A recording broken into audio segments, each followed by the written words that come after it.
आज हम पढ़ेंगे नर्वस टिश्यू। तो जैसा कि आप जानते हैं, जो नर्वस टिश्यू होता है वो बॉडी के कंट्रोल एंड कोऑर्डिनेशन में मोस्ट इम्पॉर्टेंट रोल प्ले करता है। तो नर्वस टिश्यू के बारे में जो मेन पॉइंट आपको याद रखना है वो है एक्टोडर्मल इन ओरिजिन।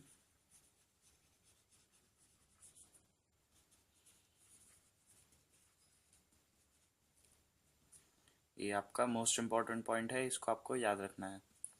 इसके बाद हम नर्वस टिश्यू का क्लासिफिकेशन करेंगे। देन हर टाइप का जो न्यूरल सेल होगा उसको हम स्टडी करेंगे। तो सबसे पहले हम इसका क्लासिफिकेशन करते हैं।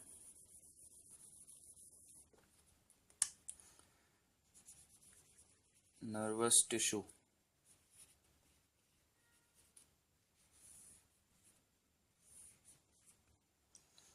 सबसे पहला जो है न्यूरॉन्स, ये तो आपने सुना ही होगा। देन जो सेकंड है वो है ग्लियल सेल्स, इनको हम सपोर्टिंग सेल्स कहते हैं।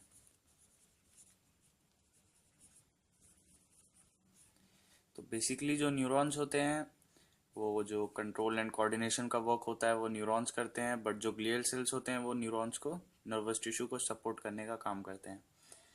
तो न्यूरॉन्स क्या है? Structural and functional unit of neural tissue.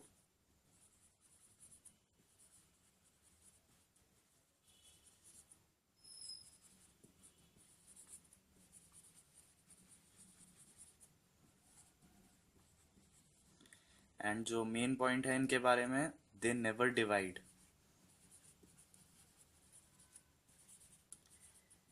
तो अब आपके माइंड में ये क्वेश्चन आ रहा होगा, ये डिवाइड क्यों नहीं करते? तो इसका जो रीजन है वो है centriole is absent in them.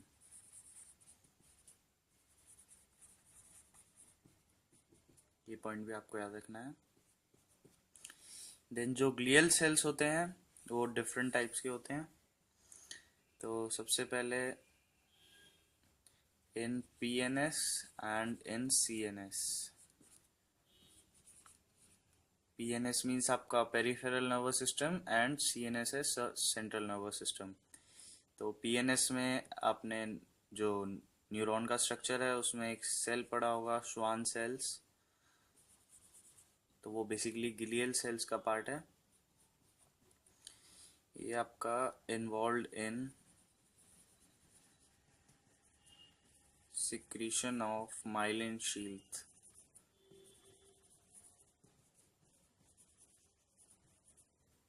तो माइलिन जो शीथ होती है ये दो टाइप की होती है, माइलिनेटेड एंड नॉन माइलिनेटेड।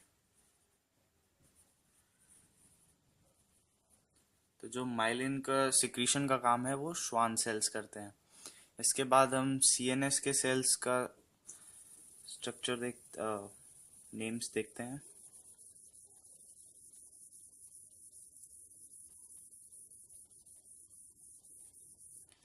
तो सीएनएस में जो हमारे ग्लियल सेल्स प्रेजेंट है उनमें से है सबसे पहले एस्ट्रोसाइट्स। इनका नाम एस्ट्रोसाइट्स इसलिए पड़ा क्योंकि ये स्टार शेप्ड है एंड ये सबसे स्मॉलेस्ट होते हैं। इनका जो फंक्शन होता है वो होता है, it acts as a brain blood barrier.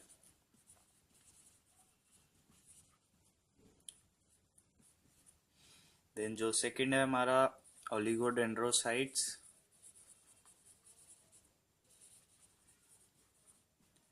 तो इनका जो फंक्शन होता है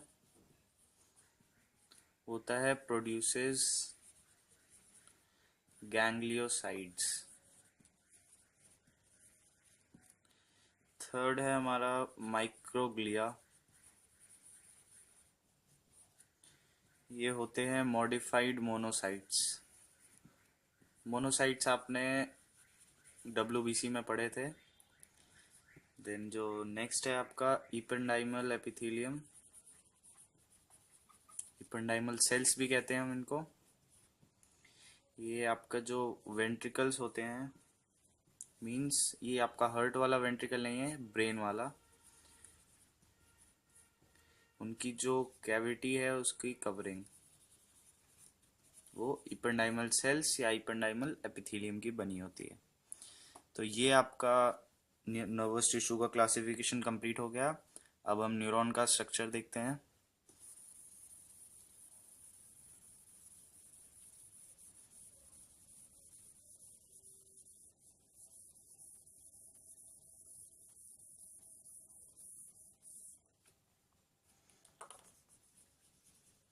न्यूरॉन, तो सबसे पहले हम इसका डायग्राम बनाते हैं।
तो ये आपका एक जो हमारा न्यूरॉन है उसका एक डायग्राम है।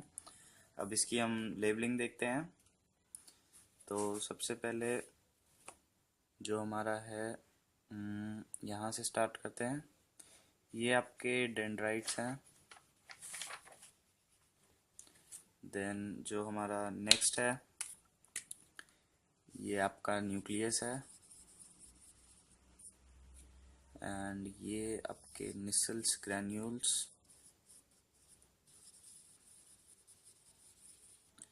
जो हमारे निसल्स ग्रैन्यूल्स होते हैं वो एंडोप्लाज्मिक रेटिकुलम और राइबोसोम्स के बने होते हैं।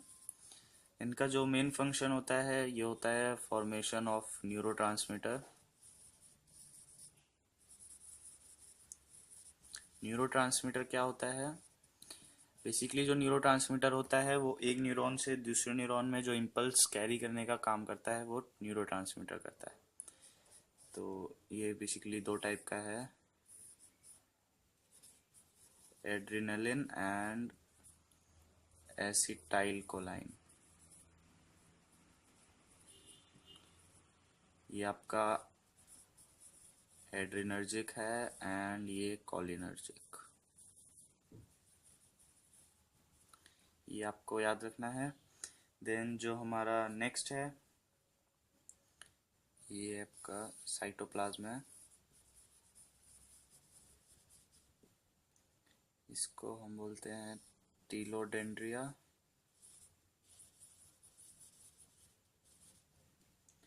ये जो यहाँ पे आप कॉलर जैसे स्ट्रक्चर देख रहे हैं इसको हम बोलते हैं एक्सॉन हिलक।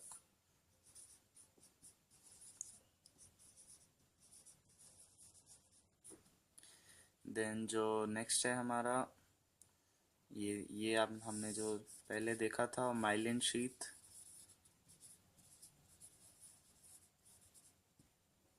एंड ये है आपका श्वान सेल्स। ये जो आपका जो माइलिन शीथ है इसके बीच में जो स्पेसेस है इनको हम बोलते हैं नोड्स ऑफ रैनवियर।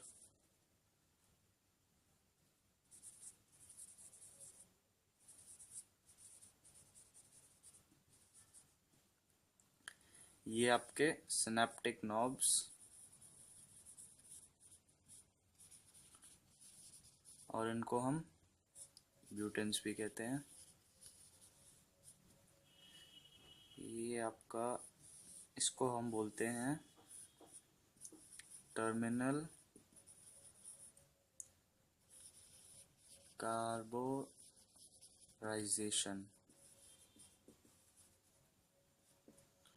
तो ये आपका जो स्ट्रक्चर है वो कंप्लीट हो गया है। एंड ये और रह गया है हमारा, इसको हम बोलते हैं सेल बॉडी और सोमा। तो ये आपका एक न्यूरॉन का डायग्राम कंप्लीट हो गया है। तो अब हम न्यूरॉन की क्लासिफिकेशन करते हैं। तो बेसिकली जो न्यूरॉन्स की क्लासिफिकेशन है वो दो बेसिस पर है। एक है आपका स्ट्रक्चर के बेसिस पर और फंक्शन के बेसिस पर।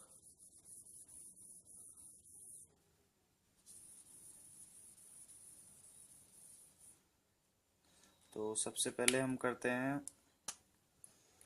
On the basis of function.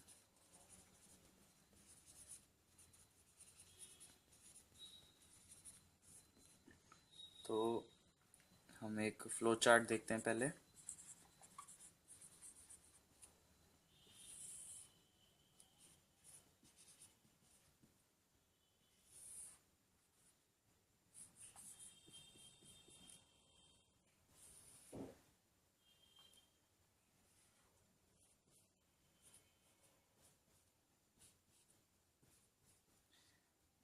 ये आपका, तो सबसे पहले जैसे हमारे बॉडी पे कोई स्टिमुलस होता है तो उसको जो सेंसरी सेल्स होते हैं वो उसको स्टिमुलस को कैच करते हैं, देन उसको सेंट्रल नर्वस सिस्टम की तरफ भेजते हैं। तो जो सेंट्रल नर्वस सिस्टम की तरफ जो स्टिमुलस भेजने का काम है वो करते हैं sensory neurons. And then CNS से इफेक्टर मसल, मींस स्टिमुलस के रिस्पॉन्ड हमें क्या करना है वो सीएनएस से मसल तक भेजता है मोटर न्यूरॉन। एंड कुछ मिक्स्ड भी होते हैं, मींस वहीं आपका स्टिमुलस ले जाते हैं एंड जो इफेक्टर है उसको भी वापस लाते हैं। तो बेसिकली आपके तीन टाइप के न्यूरॉन्स हो जाते हैं फंक्शन के बेसिस पर, इनको आपको याद रखना है। देन जो हमारा नेक्स्ट है on the basis of structure.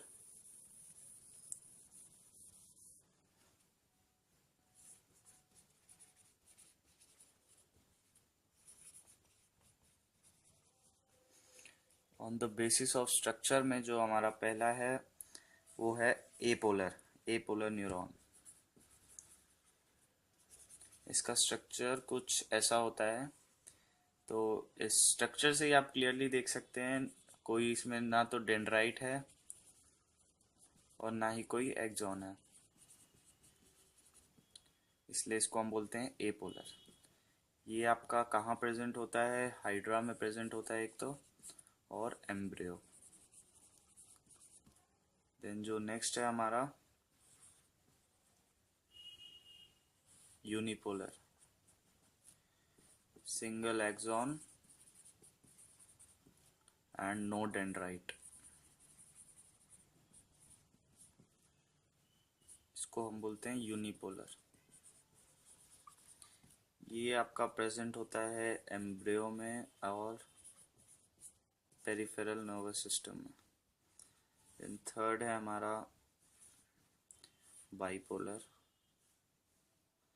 तो इसमें basically single dendrite and single axon, means दो पोल हो गए इसके, तो इसको हम बोलते हैं बाइपोलर न्यूरॉन। ये आपका रेटिना में प्रेजेंट होता है आई के। तो जो हमारा लास्ट है मल्टीपोलर,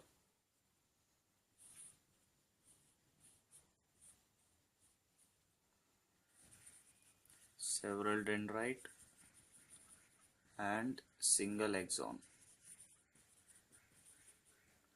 इसको हम बोलते हैं मल्टीपोलर।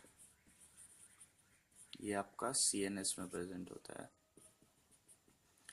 तो इन सभी जो आपका क्लासिफिकेशन है इसमें आप देख सकते हैं कि एक्सॉन कभी भी वन से ज़्यादा प्रेजेंट नहीं होता है। तो यहाँ पर आपका नर्वस टिश्यू कंप्लीट होता है।